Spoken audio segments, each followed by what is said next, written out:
og rigtig hjertelig velkommen. Jeg hedder Dorte Gram, og jeg er billedkunstner, og som du nok har gættet, så er det mig, der har malet alle billederne herinde. Det, som jeg håber, at du får ud af at kigge på mine billeder, jamen så skal det være en masse glæde og en masse god energi. Det er det, jeg rigtig gerne vil give. Og så vil jeg også rigtig gerne give dig lov til at bruge din fantasi og din kreativitet til at gå på opdagelse. Det, som jeg synes er rigtig spændende, det er at kunne lave alle de her forskellige lag, sådan så der er det der med at gå på opdagelse. Og det er også derfor, at jeg har valgt at lade være med at give mine billeder titler.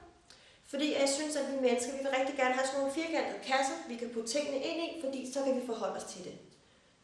Men jeg vil gerne prikke til din fantasi, sådan så du kan bruge den noget mere, og bruge legen, og virkelig det der igen, gå på opdagelse. Så det håber jeg, du har lyst til.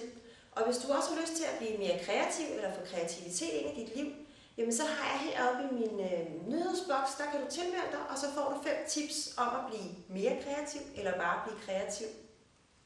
Og så vil jeg ønske dig rigtig hjertelig velkommen herinde for at se, hvad jeg mere tilbyder. Så det var sådan set alt for nu. Jeg ønsker dig en rigtig dejlig dag, og jeg håber, vi ses.